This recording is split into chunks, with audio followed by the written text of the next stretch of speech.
David, je peux t'interrompre dans la lecture de ton livre de propagande là? 2 minutes? Voilà. Dis-moi, j'ai vu ta dernière vidéo et j'ai cru comprendre que tu mangeais beaucoup de viande. Ouais, pas plus que ça. Hein. Et ça te dérange pas du tout. Si demain on est 8 milliards à faire comme toi, la planète elle est foutue. Tu t'en rends compte de ça quand même. Parce que tu penses que ton mode de vie à l'occidental avec ton abonnement Netflix, ton ordinateur portable, ton smartphone, tes produits importés de l'autre côté de la planète, ta bagnole, ta moto, ton scooter électrique et tes vacances en Thaïlande et à Serre-Chevalier, tu crois qu'on est 8 milliards à pouvoir vivre comme ça? Tu crois que la planète elle va l'encaisser? À un moment, si tu veux faire des leçons de morale, va d'abord vivre dans une grotte. Hein. Pardon? Je te trouve vraiment très arrogant, d'accord? Tu vas te calmer tout de suite. Parce que la plus grande source de pollution en CO2 sur la planète, c'est quand même l'élevage. Alors si tu veux laisser une planète de merde à tes enfants, vas-y, continue comme ça. Alors déjà, tu baisses d'un ton direct, ok? Parce que tu es quand même chez moi ici.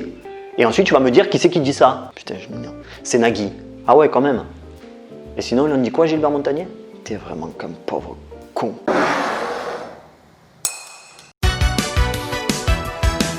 Ce qui vraiment pollue le plus, c'est la viande rouge, qui pollue aussi la couche d'ozone quand on sait que l'élevage de bétail, uniquement pour la viande rouge, pollue à eux seuls plus que tous les transports. Salut les amis, aujourd'hui une vidéo que je vais essayer de faire brève.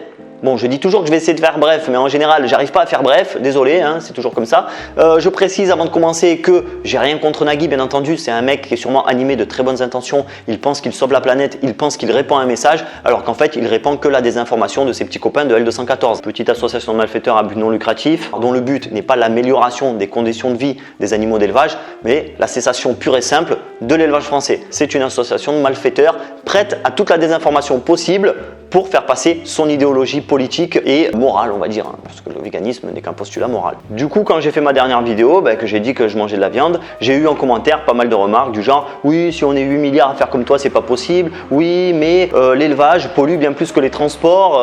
Est-ce que t'as pas honte ?» Eh ben non, j'ai pas honte pour la simple et bonne raison que ce que vous affirmez, l'élevage pollue plus que les transports, est un mensonge. Et c'est ce qu'on va voir dans cette vidéo. Donc on va commencer par le commencement. Pourquoi est-ce que tout le monde affirme que l'élevage pollue plus que les transports? Tout simplement parce qu'on se base sur l'émission de 2 rapports émis par 2 entités différentes. D'un côté, la FAO qui estime que l'élevage est responsable de 18% des émissions de gaz à effet de serre et de l'autre côté, on a le GIEC qui lui estime que les transports sont responsables de 13% des émissions de gaz à effet de serre. Et du coup, effectivement, quand tu compares les chiffres, d'un côté, tu as 18% pour l'élevage et 13% pour les transports. Sauf que ces 2 rapports n'ont aucun rapport. Oh putain la blague quoi, le jeu de mots. Et les méthodes de calcul ne sont absolument pas les mêmes. Lorsque le rapport de la FAO parle de l'élevage, il inclut dedans les émissions à effet de serre des animaux, méthane des ruminants et autres, les émissions de CO2 liées à la gestion des déjections des animaux et les émissions de CO2 liées aux consommations énergétiques de l'élevage. Mais ce n'est pas tout. Le rapport prend en compte également les émissions de gaz à effet de serre qui ne sont pas directement liées à l'élevage, comme les émissions de CO2 liées à la déforestation nécessaire à certains types d'élevage, les émissions de CO2 liées à la production des aliments pour nourrir les animaux et les émissions de CO2 utilisées sur l'ensemble de la chaîne de production, comme par exemple le transport de la nourriture pour le bétail. En résumé, ces méthodes de calcul incluent à la fois les émissions de CO2 des élevages en eux-mêmes, mais également tous les supports annexes qui vont permettre à l'élevage de vivre. Et à côté de ça, le rapport du GIEC sur les transports ne prend en compte que les véhicules qui sont en train de se déplacer à l'instant T. Et là, toute personne saine d'esprit et objective devrait se dire mais c'est pas normal. Comment ça se fait que d'un côté on prend en compte les élevages mais également tout ce qui vient se greffer autour de l'élevage pour que ça puisse fonctionner, alors que dans les transports on ne prend que les véhicules qui sont en cours de déplacement? Ça n'a pas de sens. Et effectivement ça n'a pas de sens parce que si on voulait que les calculs soient à peu près équivalents, on devrait rajouter dans les transports tout ce qui vient se greffer autour pour que ces transports puissent transporter les gens, j'ai envie de dire, hein. C'est un peu bête. En d'autres termes, la fabrication de gares routières, de gares ferroviaires, de ports, d'aéroports, la fabrication des véhicules, la construction des routes, la construction des chemins de fer. Et en fait, quand tu commences à réfléchir comme ça, il apparaît évident aux yeux de tous, quand on essaye d'être un peu honnête, que le domaine des transports pollue bien plus que l'élevage. Je pense affirmer sans me tromper qu'en général, quand tu te lèves le matin et que tu ouvres tes volets, tu as plus de chances de voir une bagnole, une moto ou une route qu'un élevage. Je sais qu'il y a des petits malins qui vont me dire oui, moi quand j'ouvre mes fenêtres, j'ai un élevage devant moi. Évidemment, il y a des gens qui ont vu sur l'élevage. Faites vos commentaires, hein, pas de problème. Mais on est d'accord que globalement, tu as vu sur quelque chose qui a rapport avec les transports. Pour faire une comparaison honnête, en fait, il faudrait pouvoir comparer l'élevage seul avec les transports seuls. Voilà. Eh bien, vous n'allez pas le croire, mais cette étude a été faite par le World Resource Institute. Et qu'est-ce qu'a conclu ce rapport? Tout d'abord, évidemment, que le secteur des transports est le plus polluant de la planète, sans s'en douter. Mais en plus, l'élevage n'est même pas en deuxième position. Et donc, je vais vous énumérer dans l'ordre décroissant le plus pollueur ou moins pollueur. Le winner, les transports, 13% d'émissions des gaz à effet de serre. En deuxième position, la déforestation avec 10,9%. Alors oui, on déforeste pour l'élevage, mais ça représente que 14% de la déforestation totale.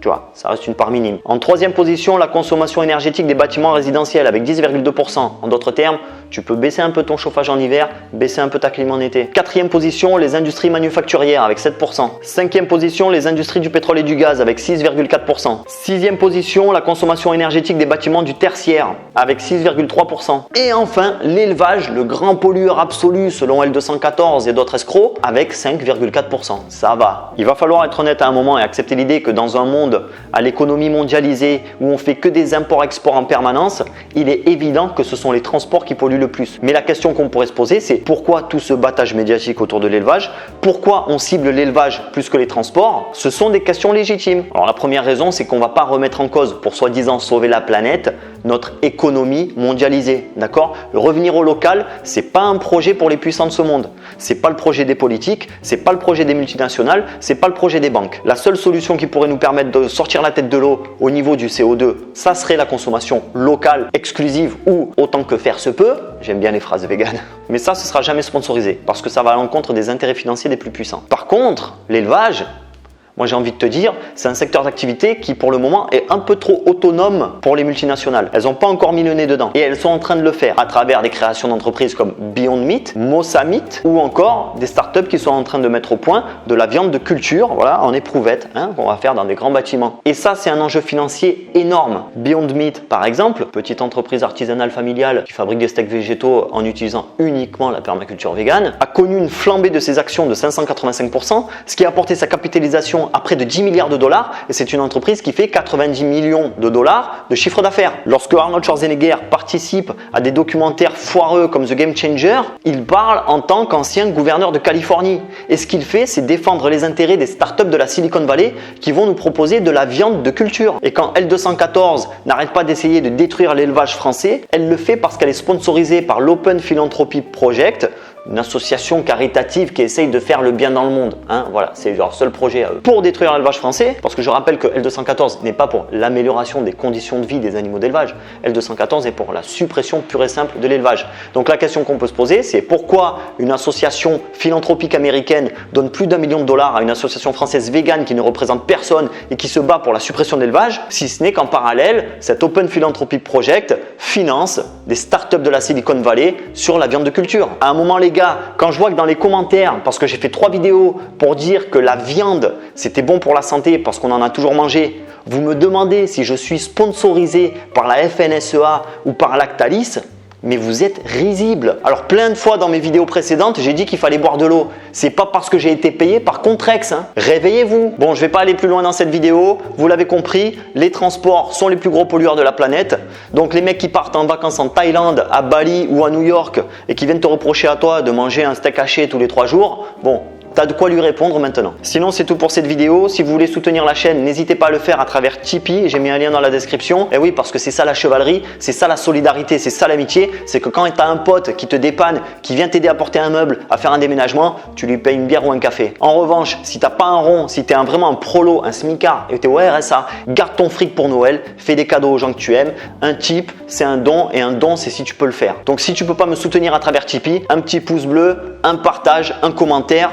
Ça coûte rien et ça joue beaucoup dans la balance. Donc merci d'avoir visionné cette vidéo. N'hésitez pas à me suivre sur Instagram. Je précise que je suis un grand fan de Gilbert Montagnier. Gilbert, si tu regardes si tu entends cette vidéo, j'adore ce que tu fais depuis que je suis gamin et quand j'ai utilisé ton nom en intro, c'était pas pour t'insulter. Voilà, je pense qu'il faut relancer ta carrière. Je pense que tu es un des plus grands artistes de France.